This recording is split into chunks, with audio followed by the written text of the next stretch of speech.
दिन जो था वो मेरे वाटर ग्रोन पोथोस यानी कि मनी प्लांट की केयर का था। इनका मैंने पानी बदला, इनकी रूट्स की प्रूनिंग की, इनकी पत्तियों को धो पोंछ करके चमकाया और वापस इनको इनके रेगुलर प्लेस पे डाल दिया।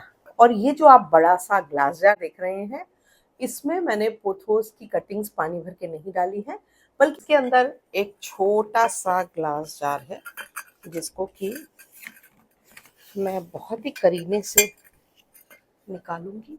ये देखो, और इसको मैंने इस ग्लास जार में धीरे से रख दिया और ये देखो अब कितना अच्छा सा इसमें ग्रोथ हुई है, कितनी अच्छी इसकी पत्तियां हो गई हैं, कितना शाइन है इसकी पत्तियों पर। आप देखिए, एकदम क्रिस्प टाइट खूबसूरत शाइनी पत्तियां। पानी में बहुत सारे लोग मनी प्लांट लगाते हैं और बेसिकली जो लोग प्लांट नहीं भी लगाते हैं वो भी पानी में मनी प्लांट तो जरूर लगाते हैं। चाहे आप किसी के भी घर में जाएंगे तो किचन में, रेफ्रिजरेटर पे, डाइनिंग रूम में, ड्राइंग रूम में, कहीं पर भी आपको पानी में लगे हुए मनी प्लांट या पोथोस तो मिल ही जाएंगे। तो आज का जो वीडियो है वो है पानी में लगे हुए पोथोस की केयरिंग से ज्यादा एक बहुत ही इंपॉर्टेंट सवाल है उसको लेकर के। अक्सर आप लोग पूछते हैं और अक्सर मैं देखती हूँ अलग अलग प्लेटफॉर्म पे अलग अलग लोगों से, जो सबसे ज्यादा वाटर ग्रोन यानी कि हाइड्रोफोनिकली ग्रोन पोथोस के बारे में सवाल पूछा जाता है वो है कि क्या इसमें फर्टिलाइजर डाल सकते हैं या कोई अच्छा फोलियर स्प्रे मनी प्लांट की पत्तियों को शाइनी बनाने के लिए, हेल्दी बनाने के लिए और उनकी ग्रोथ को बढ़ाने के लिए बता दीजिए। तो चलो, आज जो वीडियो का मेन फोकस है वो है water grown hydroponically grown pothos के लिए फोलियर स्प्रे किस तरह से बनाएं। इस वीडियो में मैं आपको 5 तरह के फोलियर स्प्रे बनाना बताऊंगी जो आप बेधड़क एकदम जितनी क्वांटिटी में बताऊं उतनी ही क्वांटिटी में उसको अगर यूज करेंगे तो आपके वाटर ग्रोन पोथोस की ना सिर्फ पत्तियां बड़ी होंगी, शाइनी होंगी, बल्कि उनमें ग्रोथ भी अच्छी होगी और वो डल नहीं लगेंगे या बहुत जल्दी जल्दी उनकी पत्तियां पीली होकर के खराब नहीं होने लगेंगी। पर ये जो चीज है ये मैं वीडियो के दूसरे पार्ट में बताऊंगी। पहले पार्ट में हम हल्की फुल्की कुछ केयरिंग पे बात कर लेते हैं, क्योंकि जब भी हम पोथोस लगाते हैं तो सबसे ज्यादा इम्पोर्टेंट जो सवाल आता है वो आता है कि आपका तो इतना बढ़िया चल रहा है, या किसी और से भी जब आप पूछते हैं कि आपका तो बहुत अच्छा चल रहा है पानी में, हमारा तो इतना अच्छा नहीं चलता है, स्टेम रॉट होती हैं, रूट्स रॉट होती हैं, और अक्सर हमारी जो कटिंग्स होती हैं पानी में एल्गी की ग्रोथ हो जाती है, पानी को चेंज करते हैं या कुछ भी उसमें डालते हैं तो वो वैसा नहीं रहता है जैसा पहले था। तो चलो, इन छोटे छोटे एस्पेक्ट्स को कवर करते चलेंगे, क्योंकि वीडियोस देखने वाले जो लोग होते हैं वो उनकी तादाद काफी बड़ी होती है। इसमें बहुत तरह के वेरियस एज ग्रुप के लोग भी होते हैं। बहुत सारे लोग बहुत प्रो होंगे मनी प्लांट यानी कि पोथोस को पानी में उगाने में, और बहुत सारे लोग स्ट्रगल कर रहे होंगे। बहुत सारे नए लोग भी होते हैं जो पीजीज में रहते हैं, हॉस्टल्स में रहते हैं, एक छोटा सा मनी प्लांट का स्टेम पानी में डाल करके अपने टेबल पे रखते हैं सो दैट कि उनके आसपास के वातावरण में थोड़ी ग्रीनरी ऐड हो, एस्थेटिक्स ऐड हो और पॉजिटिव वाइब्स आए। और इसमें ज्यादातर वो बच्चे होते हैं जो फर्स्ट टाइम घर से बाहर आए होते हैं, हॉस्टल्स में रहते हैं, पीजी में रहते हैं, और वो घर में तो बहुत सारे प्लांट्स के बीच में रहते हैं, पर जब वो अकेले आके रहने लगते हैं मदर का टच मिस करते हैं वो, या फैमिली को मिस करते हैं, तो वो एक छोटा सा प्लांट उनको बहुत ही होमली वाइब देता है। तो चलो, पहले उन लोगों के लिए कुछ छोटी छोटी डिटेल्स बताएंगे जिनको अगर आप फॉलो करेंगे तो आपका जो मनी प्लांट है जो आपने पानी में लगाया हुआ है वो कभी भी खराब नहीं होगा। पर अगर अभी तक आपने मेरे चैनल को सब्सक्राइब नहीं किया है तो सब्सक्राइब करिए। गार्डनिंग एस्थेटिक्स को इंस्टाग्राम पे फॉलो करना बिल्कुल भी मत भूलिएगा। बेल आइकन जरूर पुश कर दिया करें ताकि गार्डनिंग से जुड़े हुए मैं जो भी अपडेट करती हूँ वो आप तक पहुंचे। वीडियोस जब पसंद आते हैं तो उनके लिंक को अपने गार्डनिंग लविंग फ्रेंड्स के संग शेयर करना, उन पे लाइक करना, उन पे कमेंट करना बिल्कुल भी मत भूलें। देखो, ये जो मेरे पास पोथोस रखे हैं ये सारे पानी में ग्रो किए हैं। ये है मार्बल क्वीन, ये है एंजॉय पोथोस। देखो इसमें कितनी अच्छी, कितनी डिटेल्ड रूट्स हैं। ये है ग्लोबल ग्रीन पोथोस, और ये जो लगे हैं ये इस तरह के वासेस में लगे हैं, इस तरह से इसमें पड़े हुए हैं ग्लास। सबसे पहले तो जो आपको कटिंग लेनी है वो होगी एकदम नोट से 1 से 1.5 इंच नीचे की, क्योंकि वो जो नोट का हिस्सा होता है वहां से रूट्स आती हैं और जो नीचे का हिस्सा होता है वो ऑलमोस्ट ज्यादातर समय रॉट हो जाता है, खराब हो जाता है। इसलिए इतनी गुंजाइश छोड़नी पड़ेगी कि रूटिंग वाला जो एरिया है वो डैमेज ना हो, क्योंकि जब वो डैमेज हो जाएगा तो आपकी नोट रॉट होने लगती है। और कई बार ऐसा होता है कि जब पोथोस की आप कटिंग लेते हैं तो आप इस तरह से हर नोट पर से एक एक लीफ वाली कटिंग भी ले सकते हैं, पर मैं प्रेफर करती हूँ रनिंग शूट्स को लेने में, क्योंकि रनिंग शूट्स में ऊपर की तरफ ग्रोथ हार्मोन जो होते हैं वो बहुत एक्टिव होते हैं प्लांट में, जिससे कि उसमें ऊपर की तरफ ग्रोथ बहुत तेजी से होती है।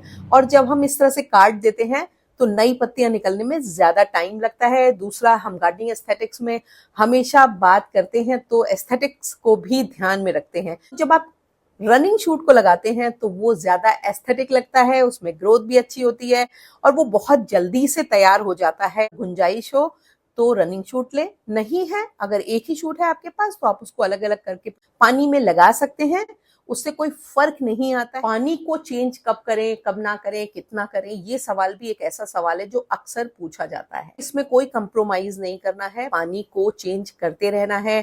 गर्मियों में तो बहुत ही जल्दी पानी कंज्यूम हो जाता है, एवेपोरेट भी हो जाता है, तो हम उसमें जल्दी जल्दी हमें रिफिल करना ही पड़ता है। पर सर्दियों में भी बहुत लंबे समय तक पानी को मत रखिए, हद से हद 15 डेज पर पानी को तो चेंज कर ही दीजिए। और उसका सबसे बड़ा कारण ये होता है कि उसमें एक तो एल्गी की ग्रोथ नहीं होती है, वो पानी में न्यूट्रिएंट्स का डिप्लीशन हो जाता है। Water grown, hydroponically grown money plants होते हैं, पोथोस होते हैं, उनका जो मेन न्यूट्रिएंट का जरिया है वो पानी ही होता है। फ्रेश वाटर रिफिल करेंगे तो उसमें प्लांट को दोबारा न्यूट्रिएंट्स मिल जाएंगे, आपकी कटिंग रॉट नहीं होंगी, पत्तियां पीली नहीं होंगी और वो प्लांट आपका ज्यादा हेल्दी दिखाई दे। जब आप अपने पोथोस को लगाते हैं तो अगर आप घर के अंदर डार्क एरिया में लगाएंगे तो उसकी परफॉर्मेंस उतनी अच्छी नहीं होगी। ब्राइट इनडायरेक्ट लाइट मिले उसको, या फिर किसी लैम्प शेड के पास रख दीजिए अगर आपके पास ग्रो लाइट्स नहीं है, क्योंकि हम इंडिया में ज्यादातर लोग ग्रो लाइट यूज नहीं करते हैं। या तो विंडो का जो कर्टेन है उसको हटा दिया करिए ताकि प्लांट को अच्छी ब्राइट इनडायरेक्ट सनलाइट मिलती रहे। और या फिर इस तरह से किसी सनी विंडो के पास जब हम मनी प्लांट यानी कि पोथोस को पानी में लगाते हैं, हाइड्रोफोनिकली ग्रो करते हैं, तो उसमें फर्टिलाइजर क्या डालना चाहिए? पानी में तो कुछ भी नहीं डालिए, बिल्कुल प्लेन रहने दीजिए, क्योंकि अक्सर पानी में जब हम कोई भी फर्टिलाइजर, चाहे आधी बूंद, एक बूंद, छोटा सा भी डालते हैं तो वो अच्छा रिजल्ट नहीं देता है वाटर ग्रोन पोथोस या हाइड्रोफोनिकली ग्रोन पोथोस के साथ। तो करना क्या है? करना ये है कि हमको फर्टिलाइजर तो रेगुलरली डालने हैं, हर 20 दिन 25 दिन पर आपको इस पे कोई ना कोई अच्छा फर्टिलाइजर फोलियर स्प्रे की तरह डालना होगा। जब हम पत्तियों पे फोलियर स्प्रे डालते हैं तो लीव्स के जो स्टोमेटा होते हैं वो उस स्प्रे को बहुत जल्दी एब्जॉर्ब करते हैं, तो प्लांट को न्यूट्रिएंट भी मिलता है, वो आपके स्टेम को रॉट भी नहीं करता है, प्लांट की पत्तियों को पीला भी नहीं करता। जब हम पानी में लगाते हैं पोथोस को तो कंटेनर बहुत मैटर करता है, और ज्यादातर लोग ग्लास बॉटल्स होते हैं उनमें लगाते हैं। मुझे जो सबसे अच्छी लगती हैं वो लगती हैं जिनमें ऑलिव्स, पास्ता, इस तरह की चीजें आती है ना, पतली सिलेंड्रिकल शेप की बॉटल्स, वो मुझे अच्छी लगती हैं, क्योंकि मैं उनमें लगाने के बाद इनको वासेस में डाल देती हूँ, तो ये देखने में ज्यादा प्लेजेंट लगते हैं, एस्थेटिक लगते हैं। इनके अंदर की जो रूट्स होती हैं वो सब दिखाई नहीं देती हैं। बॉटल्स को जल्दी जल्दी धोने का, साफ रखने का झंझट भी नहीं होता, क्योंकि जैसे ही मुझे बॉटल पे एक स्पॉट दिखता है तो मैं एकदम परेशान हो जाती हूँ और उसको साफ करने लगती हूँ। अपनी इस आदत से बचने के लिए मैंने ये तरीका अपनाया कि बॉटल को अच्छे से वास में डाल दो, और अगर आपके पास ग्लास की बॉटल ना हो तो सिंपल सी बात है, कोल्ड ड्रिंक की जो बॉटल्स आती है ना उनका ऊपर का पोर्शन काट के निकाल दो, और देखो इस तरह से इसमें भी मनी प्लांट और पोथोस लगा सकते हो। पर क्योंकि ये लाइट वेट होती हैं तो इनको हैवी करने के लिए नीचे 1-2 भारी स्टोन डाल दीजिए ताकि ये वॉबली होकर के गिरे नहीं। जब आपका मनी प्लांट वेल ग्रोन हो जाता है इस तरह का, तो देखो इसमें किस तरह से बुरी तरह से रूट्स भर जाती हैं, और ये रूट ये फालतू में न्यूट्रिएंट्स की रिक्वायरमेंट को बढ़ा लेती हैं और थोड़ा अनप्लेजेंट भी लगती हैं। तो रूट्स को ट्रिम लगातार करते रहिए, बहुत सारी कटिंग्स को पूरी तरह से उसमें स्टफ करके नहीं रखना है। कटिंग्स को इतनी मात्रा में सिर्फ रखिए कि वो देखने में भी एस्थेटिक लगे, कटिंग्स के पास स्पेस भी हो, और बहुत ज्यादा जब आप भर देंगे तो रॉड भी बहुत ज्यादा होगा, एल्गी के ग्रोथ के चांसेस भी ज्यादा हो जाते हैं और बहुत सारा पोर्शन उनका सड़ने लगता है। पानी में मनी प्लांट लगाते हैं और उनकी जल्दी जल्दी पत्तियां पीली होती हैं, तो दो चीजों पे ध्यान दीजिए। एक तो न्यूट्रिएंट्स की रिक्वायरमेंट पे ध्यान दे दीजिए, दूसरा उनकी लाइट की रिक्वायरमेंट पे ध्यान दे दीजिए। अगर ऐसा आपके संग बार बार होता है, उनका सन एक्सपोजर या उनको किसी सोर्स ऑफ लाइट के पास रखिए ताकि उनको पर्याप्त लाइट मिले। दूसरा, आपको ये देखना होगा कि कहीं ऐसा तो नहीं है आपके यहाँ पानी में प्रॉब्लम है, टीडीएस ज्यादा है, तो आप आरओ वाटर को यूज कर लीजिए। अदरवाइज आप नॉर्मल टैप वाटर को भी यूज कर सकते हैं इन कटिंग्स को डालने के लिए। पर रिपीटेटिवली पीली हो रही है कटिंग्स, रॉट हो रही हैं, तो ये दो जो चीजें हैं इनको देखना बहुत ज्यादा इंपॉर्टेंट है। जब भी आपके वाटर ग्रोन पोथोस की जो स्टेम्स होंगी वो नीचे की तरफ आएंगी तो हमेशा पत्तियां छोटी होती जाएंगी, और जब वो ऊपर की तरफ आएंगी, यानी कि आप उनको दीवार के या किसी चीज के सहारे रख देंगे इस तरह से, तो इनकी जो पत्तियां हैं वो ऊपर की तरफ बड़ी होकर के बढ़ती जाएंगी। अब बात कर लेते हैं फोलियर स्प्रे की। सबसे पहले बात करते हैं सबसे आसान फोलियर स्प्रे की, और ये बनेगा एलोवेरा से। इस तरह से एलोवेरा को एक्सट्रैक्ट कर लीजिए, पानी में उसको बहुत अच्छे से मिक्स कर लीजिए, अच्छे से डाइल्यूट कर लीजिए। अब इस स्प्रे को आप 10 दिन में अपने पोथोस की पत्तियों पर as a foliar spray use कीजिए, आपको बहुत अच्छे रिजल्ट्स मिलेंगे। पर हाँ, बिना डाइल्यूट किए बिल्कुल भी यूज नहीं करना है, ये सोच के कि ये तो ऑर्गेनिक चीज है इससे क्या नुकसान होगा, नहीं। लगभग 1 लीटर पानी में इतना सा एलोवेरा काफी है। इस स्प्रे को आप तभी बनाइए जब आपको जरूरत है। दूसरा जो स्प्रे है वो भी बहुत आसान है। आप सीवीड फर्टिलाइजर लिक्विड फॉर्म में ले लीजिए, उसकी 2 बूंदे 1 लीटर पानी में डाल करके और अपने स्प्रेयर बना के रख लीजिए, और हर 10वें दिन आप अपने पोथोस पर इसको स्प्रे करिए। इसके भी रिजल्ट अच्छे होंगे, पर हमेशा ये ध्यान रखिएगा कि क्वांटिटी उतनी ही रखिए जितनी की आपको बताई गई है, क्योंकि ऐसा नहीं होगा कि आप ज्यादा डाल देंगे तो प्लांट में कुछ ज्यादा ग्रोथ हो जाएगी।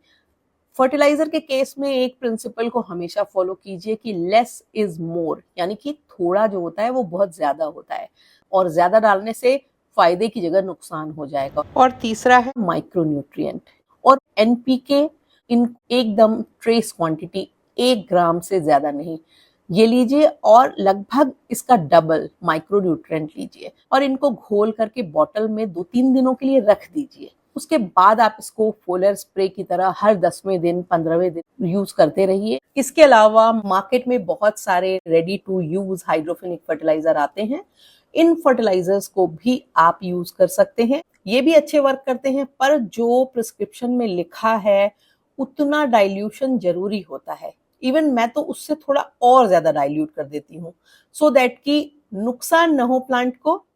फिश एम्यूल्सन फर्टिलाइजर जो होता है वो होता बहुत इफेक्टिव है, पर उसकी जो स्मेल होती है वो ज्यादातर लोगों को नहीं पसंद आती है। पर अगर आपके यहाँ एक्वेरियम है तो उसके पानी को भी आप डाइल्यूट करके यूज कर सकते हैं। 1 लीटर में 1-2 ml से ज्यादा एक्वेरियम वाटर को नहीं मिलाना है, और फिर उसको आपको 15 दिन में 20 दिन में अपने प्लांट पर स्प्रे करते रहिए। पर इसके जो रिजल्ट्स होते हैं ना वो बहुत ही अच्छे मिलते हैं।